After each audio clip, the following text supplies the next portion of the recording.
Welcome to the Common Man Football Show. My name is James Cobern, and today's episode we're doing another listener request from ABC Def. Commented, can you do Ricardo Louis next? Yeah, I can do Ricardo Louis next. I know this video may come out a little bit later. I have a lot of requests, so don't take offense to that. But yeah, I think I can do Ricardo Louis at wide receiver.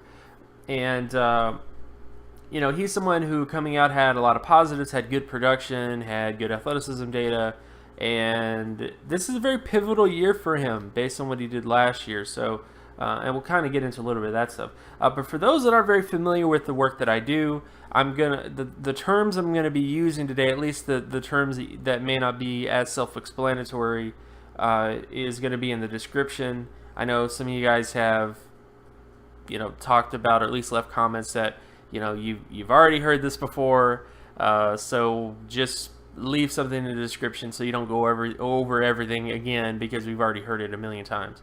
And again, if you aren't familiar with the terms I'm going to be using, at least an explanation in terms of my own words, you can go to any one of the number of wide receiver videos I've done in terms of wide receiver analytics. But at least I'm going to give you the terms, you know, right there in the description, so that if you don't know the terms, just go to the description. It'll explain what passing yardage, market share, production is. It'll explain what explosive or body strength is, speed, and flexibility. So starting with Ricardo Louis, when it comes to his production out of college, he had a 70.06 passing yardage, market share, production score. Since 1969, 100% of three-time Pro Bowl, well, the vast majority, about 95%, actually not even 95, it's more like 99% of three-time Pro Bowl wide receivers since 1969 had at least a 68 score or higher when it comes to their passing yardage, market share, production score. And Ricardo Louis passes that. He has a 70.06. Keep in mind that this is the low-end threshold for three-time Pro Bowl players. This is guys like Dwayne Bowe. This is guys like Cliff Branch. This is you know, guys like that, guys that were pretty good, but definitely didn't maintain dominance throughout their entire career. So that isn't to say there's a lot of wishy-washy in this sort of range of possibilities, is all I'm trying to say with this. But it's not bad. It's not bad by any stretch of the imagination. It's just that there is less frequency of success in this sort of area compared to the higher-end threshold, like getting into the 80 and 85, you have an increased chance of becoming a starter, increased chance of becoming a Pro Bowler, increased chance of becoming an All-Pro player. So this isn't bad. It's just on the lesser end of things. So his production is fine. I mean, his production pretty much hits a potential high-quality area. In terms of his athleticism data, he has a 96.61 explosive lower body strength score, a 93.27 speed score, and a 70.16 flexibility score. Based on my data since the 1999 NFL draft class in terms of athleticism, you only need one athleticism trait that is a 54 or higher score. So you only need one of these, whether it's explosiveness, speed, or flexibility, to be above 54 or higher in order to hit high quality outcomes. So you could be a player who has bad speed and bad flexibility but has good explosiveness, and you have a very good shot at becoming a high quality player. You could be a guy that only has good speed but poor explosiveness and flexibility, so on and so forth. So with Ricardo Louis's case, everything checks the boxes. You know, he has elite explosiveness, elite speed, and above average flexibility. So every sort of thing with him, you know, pretty much checks all the boxes that you're looking for when it comes to athleticism with him. So he passes all that stuff. So essentially, this is a player who has three-time Pro Bowl production potential with Pro Bowl, or at least high outcome athleticism traits in terms of his athleticism data. So it's a good combination to have. You know, when you have a guy who's a good athlete, a great athlete, who has good production, I mean, good things can happen. Now, looking at his rookie season, he did not have the best rookie season ever.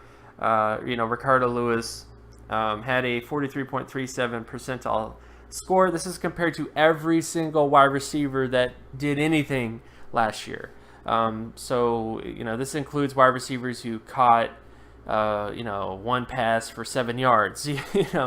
So he's a little bit better than that guy. He's better than the guy that only caught 1 pass for 7 yards. But he is below average in terms of the NFL average when it comes to passing yardage, market share, production. And just to give you sort of an idea of what this means, this is 22-year-olds. Since 2005, this is all of the wide receivers that were 22 years old who produced in the similar way to Ricardo Louis. And to be honest, guys, it's not a ton of successful players. There's a handful of people in here in terms of Golden Tate. His breakout year, and BA 80 over here is breakout age in terms of 80 percentile and 90 percentile breakout age. So Golden Tate is a guy that took until age 24 to break out and 26 to break out in terms of 90 percentile production. Steve Smith of the Carolina Panthers, he's a guy that when he was 22 years old, it took him until age 24 to break out in terms of 80 percentile or 90 percentile production. Sidney Rice, it took him to age 23 to break out in terms of 80 percentile production and 90 percentile production. And of course, Darius Hayward-Bay took him to 24 to break out in terms of 80 percentile production. Basically, Ricardo Louis doesn't have a terrible chance. I mean, I'm not like saying, oh, he has no chance at all. It's just that his rookie season was not the best. So there's a couple guys to point to here. As you know, Golden Tate would be a guy that I would point to as a potential similar sort of situation. Golden Tate was a good athlete. Golden Tate hit the production thresholds that you're looking for at the position. Sidney Rice is another guy that I think is a similar case you could point to. Hit the production thresholds, hit the athleticism thresholds that you're looking for. Even Steve Smith from Carolina, obviously, hit the sort of production thresholds and the athleticism thresholds that you're looking for. And Hayward-Bay did not hit the production thresholds. He did hit the athleticism thresholds. But he's not exactly the best case to point out because his career hasn't been that great. But I can tell you this, Ricardo Louis was much better than Darius Hayward-Bay when it comes to his market share production coming out of college. So I don't think it's fair to kind of compare him to that guy. And there's also a couple other names in here too that I think you might be familiar with, Marvin Jones and Nelson Aguilar and people like that, who at least people have some idea of. But the bottom line is Ricardo Lewis's rookie season was not the best. It really is going to matter what happens when he's a 23-year-old, a 24-year-old. If he breaks out as a 23-year-old, that would be amazing. If he breaks out as a 24-year-old, that would be pretty decent too. So I think with Ricardo Louis, the best thing you can do right now is to be patient with him. See what he does this year, see what he does in the third year, and if he doesn't break out by the third year, I would say it might be time to move on from him. But again, there's lots of positives to his profile. He hits the sort of athleticism traits that you're looking for. He hits the sort of the production traits he's looking for. It's just that his career so far has been sort of a late bloomer. There's nothing wrong with being a late bloomer. It's just that he seems to be a guy who's going to have to be a late bloomer because of how he produced last year as a rookie. So again, we'll see what happens with him. But at least right now, I would say we just need to wait and see what happens and hope for the best.